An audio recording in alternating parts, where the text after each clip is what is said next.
اعوذ باللہ من الشیطان الرجیم بسم اللہ الرحمن الرحیم السلام علیکم ورحمۃ اللہ وبرکاتہ۔ میں آپ بہن بھائیوں سے، بیٹے بیٹیوں سے ایک بڑے گہرے راز پہ بات کرنے لگی ہوں۔ میں تمہیں تمہارے شعور، لاشعور اور آج تحت الشعور کے متعلق وہ خبر دینے والی ہوں جو ابھی تک آپ میں سے بہت لوگوں تک نہیں پہنچی، اور اس بات سے پہلے ایک اور بات کہنے والی ہوں کہ یہ بات بھی بتا دینی، کہہ دینی بہت ضروری ہے، کیونکہ ممکن ہے، پھر اس کا امکان ہے کہ کہیں نفس سرکش نہ ہو جائے، کہیں مجھے دھوکے میں، غرور میں مبتلا نہ کر دے۔ تو میرے رب پاک، میرے رب کریم فرماتے ہیں کہ بے شک قارون موسیٰ کی قوم میں سے تھا، پھر ان پر اکڑنے لگا، اور ہم نے اسے اتنے خزانے دیے تھے کہ اس کی کنجیاں ایک طاقتور جماعت کو اٹھانی مشکل ہوتی۔ جب اس سے اس کی قوم نے کہا اترا مت، بے شک اللہ اترانے والوں کو پسند نہیں کرتا، تو بے شک ہر انسان اللہ کا بندہ ہے۔ اللہ نے اسے پیدا کیا، اسے بنایا، اسے سننے، دیکھنے، سمجھنے کی خوبیاں عطا کیں، اور اس علم کے خزانے سے کسی کو کم اور کسی کو بہت زیادہ نوازا، اور جس کو بہت زیادہ نوازا جائے وہ بندہ اب اس بات کے غرور میں مبتلا ہو جائے کہ مجھے جو بھی علم ملا وہ میری عقل سے ملا، میرے غور و فکر کرنے کی وجہ سے ملا، میرے شعور کی وجہ سے ملا، اور یہ بھول جائے کہ عقل و شعور بھی تو کہیں سے ملا جو کہ ذریعہ ہے علم حاصل کرنے کا۔ تو جس نے عقل و شعور دیا اسی نے علم دیا، علم بھی اسی کی عطا ہے، اور علم حاصل کرنے کے ذریعے یہ آنکھیں، کان، دل، سمجھ سب اسی نے عطا کیا۔ تو اس بات کو بھول کر جو اترائے کہ سب میری ہی عقل کا پھل ہے جو مجھے عطا ہے، اور رب کا شکر ادا نہ کرے تو اللہ اترانے والے ناشکروں کو پسند نہیں کرتا۔ تو ایسے انسان کو جو شکر نہیں کرتا، اس کی قوم نے کہا، یعنی قارون کو جب ان لوگوں نے کہا جو موسیٰ علیہ السلام کو ماننے والے تھے، یعنی ان کے پیروکار تھے، نیک تھے، کہ اور جو کچھ تجھے اللہ نے دیا ہے اس سے آخرت کا گھر حاصل کر، اور اپنا حصہ دنیا میں سے نہ بھول، اور بھلائی کر جس طرح اللہ نے تیرے ساتھ بھلائی کی ہے، اور زمین میں فساد کا خواہاں نہ ہو، بے شک اللہ فساد کرنے والوں کو پسند نہیں کرتا۔ بے شک اللہ فساد کرنے والوں کو پسند نہیں کرتا۔ تو اللہ والوں نے اسے کہا کہ جو کچھ تجھے ملا ہے تیرے رب نے دیا ہے، تو اللہ کی ان نعمتوں سے نیک کام کر، انہیں اللہ کی راہ میں لگا، آخرت کا گھر بنا، اور اپنا حصہ دنیا میں سے نہ بھول، یعنی جو ذمہ داری تمہاری ہے اس ناطے کہ جو تمہیں عطا ہوا،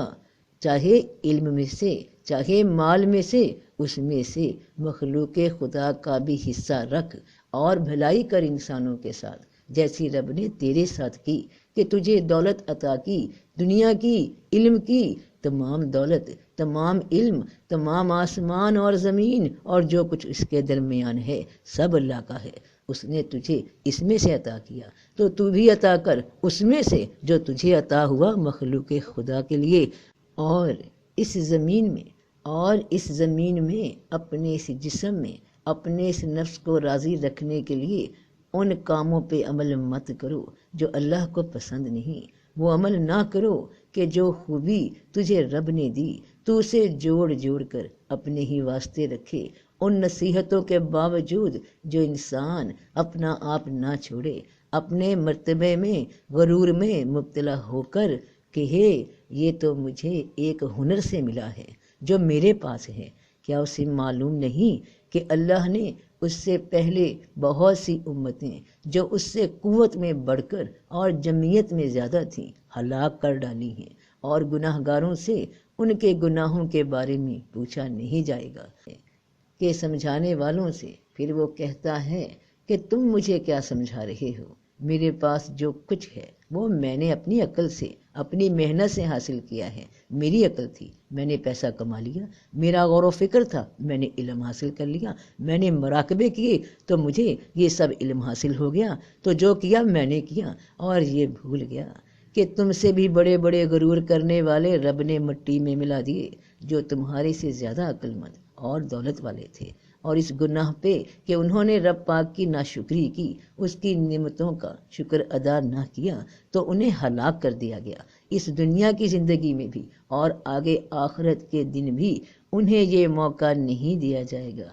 کہ اے مجرم، کیا تم اپنی صفائی میں کچھ کہنا چاہتے ہو، بلکہ سیدھا سزا سنا دی جائے گی۔ بنا کوئی موقف سنے تو اپنی قوم کے سامنے بڑے ٹھاٹھ سے نکلا۔ جو لوگ دنیا کی زندگی کے طالب تھے کہنے لگے اے کاش ہمارے لیے بھی ویسا ہوتا جیسا کہ قارون کو دیا گیا ہے، بے شک وہ بڑے نصیب والا ہے۔ تو دنیا کی زندگی میں دنیا دار لوگ جب کسی ایسے انسان کو دیکھتے ہیں جو بڑی پوزیشن پہ ہو، اس کے پاس بڑا مال ہے، بڑی گاڑیاں، سواریاں، جائیدادیں، اثر و رسوخ ہیں، تو کہتے ہیں کہ کتنا خوش نصیب ہے، ہائے اللہ کاش میں بھی ایسا ہوتا، ایسے رہتا، اتنی کمپنیز ہوتی، لوگ مجھے جانتے، مجھ سے ڈرتے، میرا روب ہوتا، تو کیا بات ہے اس کی، بڑا نصیب ہے اس کا۔ اور ایسے انسان کی چاپلوسیاں خوش آمدیں کرتے ہیں، اس کے در پہ چکر لگاتے ہیں اور اس کے غرور کو اور بھی بڑھاتے رہتے ہیں،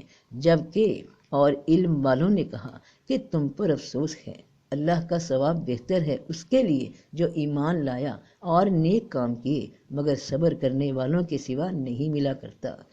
تو اللہ والے ایسے مغرور لوگوں سے متاثر نہیں ہوتے، بلکہ ان کو نصیحت کرتے ہیں تاکہ ان کی اصل زندگی ہمیشہ کے لیے خسارہ نہ ہو جائے، تو سمجھاتے ہیں، اپنے رب کی رضا کے لیے نیک بات پہنچاتے ہیں کہ تمہیں جو رب نے دیا ہے اس میں سے مخلوق خدا کا حصہ رکھ اور اپنے رب کا شکر گزار ہو، جس کا یہ مال ہے، جس نے تجھے عقل دی، جس نے تجھے دولت دی، جو تمہارا بھی مالک ہے، جس نے اپنے رب کا شکر ادا کیا اور یقین کیا کہ سب اسی کا ہے، تو وہ راستے سے بھٹکتا نہیں، وہ زندگی کا سفر سیدھی راہ سے کرتا جاتا ہے، اور یہ وہی کر سکتا ہے جو صبر کرتا ہے، برداشت کرتا ہے، خوشی کو، نعمت کو، علم کو، عطا کو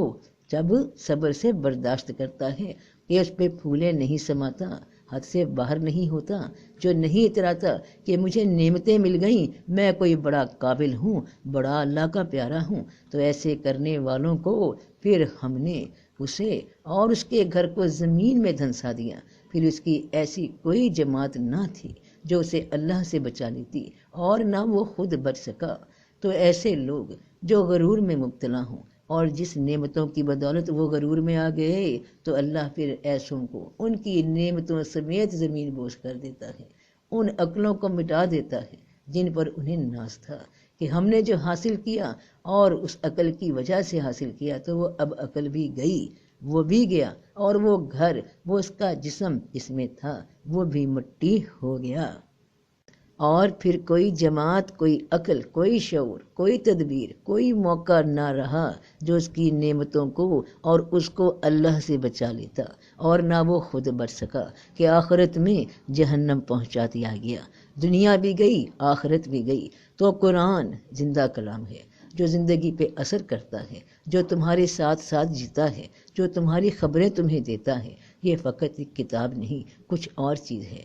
جب ایک بار تم اس علم کے سمندر میں اتر گئے تو یہ دفن خزانے تم پر کھول دیتا ہے، کیونکہ یہ علم کا سمندر کلام ہے رب کا، کہ رب بولتا ہے، اور جب رب بولتا ہے تو وہ باطن کے راز ہی کھولتا ہے۔ تو اب ایک راز سن لو، ایک بڑا ہی مشکل گہرا راز جو بڑے ہی آسان لفظوں میں بتا رہی ہوں، کیونکہ مجھے بھی آسان لفظوں میں ہی سمجھا دیا گیا، اس میں میرا کوئی کمال نہیں، تو سمجھانے والے نے سمجھا دیا، اس کا شکر ہے۔ میرا کوئی کمال نہیں، میں کچھ نہیں کہ مجھے یہ ملا، میں تو کچھ بھی نہیں، دینے والا بہت بڑا ہے، کل کائنات کا بادشاہ ہے۔ تو یہ اللہ کا فضل ہے، جسے چاہے دیتا ہے، اور اللہ کشائش والا، جاننے والا ہے۔ اور جو لوگ ایمان لائے اور نیک کام کیے وہ بہشت کے باغوں میں ہوں گے، انہیں جو چاہیں گے اپنے رب کے ہاں سے ملے گا۔ یہی وہ بڑا فضل ہے، یہی وہ فضل ہے جس کی اللہ اپنے بندوں کو خوشخبری دیتا ہے،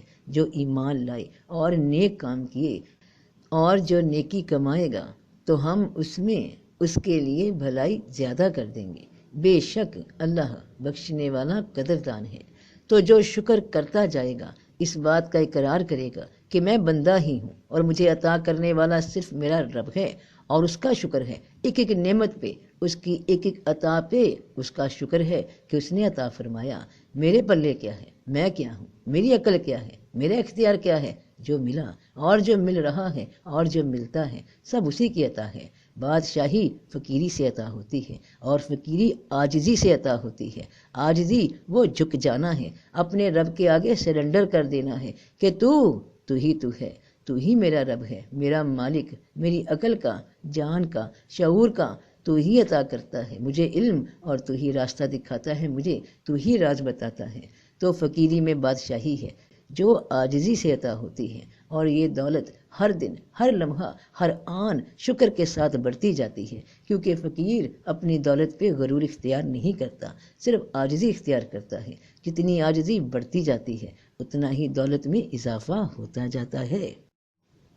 تو آج بہن بھائیوں، بیٹے بیٹیوں، ایک اور راز میرے رب نے مشاہدہ کروا دیا۔ یہ روحانی مشاہدے کہیں دور چھپے ہوئے نہیں ہیں، یہ تمہاری ہر روز کی زندگی میں عکس ہیں، تمہاری حقیقی زندگی کا۔ تو اسی حقیقی زندگی سے آج ایک راز سے پردہ اٹھنے والا ہے، اور یہ میرے رب کا فضل ہے جو اس نے دل میں روشنی کر دی۔ اللہ تیرا شکر ہے، بے شک میں کسی قابل نہیں، میں اس قابل نہیں کہ ان باتوں تک پہنچ سکوں، یہ تیری عطا ہے۔ تو الحمدللہ رب العالمین۔ تو جو شکر کرتا جائے گا، جو نیکی کمائے گا تو ہم اس کے لیے بھلائی زیادہ کر دیں گے۔ بے شک اللہ بخشنے والا قدردان ہے، اور علم عطا کرے گا، اور راز دے گا، اور کلام دے گا۔ تو اللہ اکبر۔ تو شعور، لا شعور اور تحت الشعور۔ تو اے درویش مرزوق، جسے تم شعور سمجھتی ہو وہ حقیقت میں اس طرح ہے جیسے تمہارے سونے کی کیفیت۔ ایک بندہ جس حال میں سو رہا ہوتا ہے،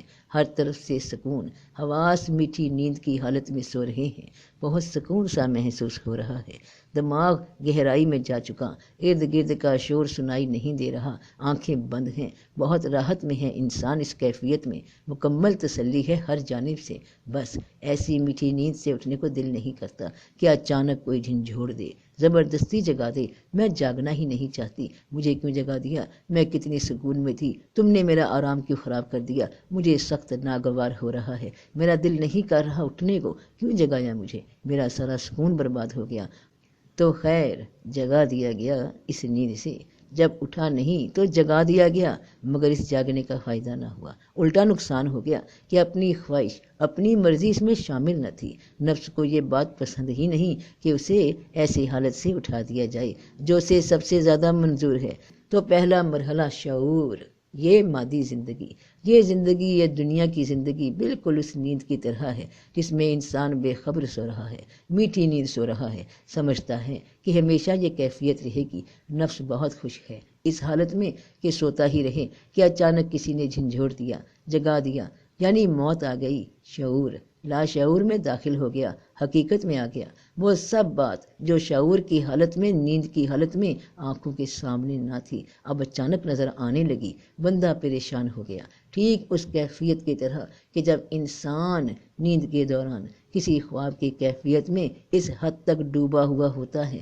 کہ اچانک جاگ جانے پر کچھ دیر تک اس کے حواس اسے سمجھنے ہی نہیں دیتے کہ وہ کہاں ہے، اور جب لاشعور چھا جائے، یعنی ہوش آ جائے، نیند سے اٹھ بیٹھے تو معلوم ہوا کہ ارے میں تو جہاں سویا ہوا تھا وہی ہوں، یہ تو وہی میرا بستر ہے جس پہ میں سو رہا تھا، یہی میرا وہ جسم ہے جس پہ میں نیند کی حالت، شعور کی حالت میں سوار تھا۔ اب بیدار ہوا تو معلوم ہوا کہ وہی ہوں جہاں سے سوار کروایا گیا تھا۔ اور اب تحت الشعور، نیند میں داخل ہونے سے پہلے، یعنی شعور میں داخل ہونے سے پہلے، اے درویش مرزوق، تم کوئی نہ کوئی کام تو کر رہی تھی نا۔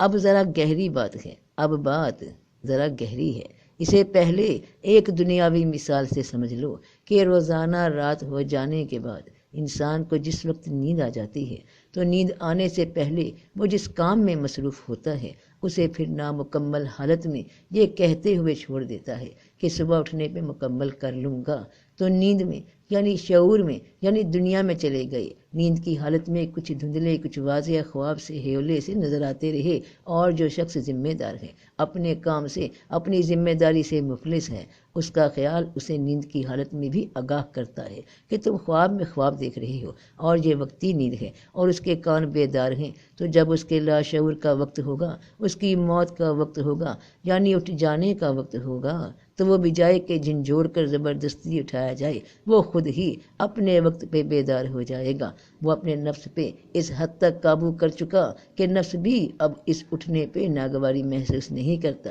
اور جہاں سے دنیا کی زندگی شروع ہوئی تھی، لاشعور کے مقام سے، وہیں پہ انسان خود کو پاتا ہے، یعنی اپنے بستر پہ ہی خود کو پاتا ہے۔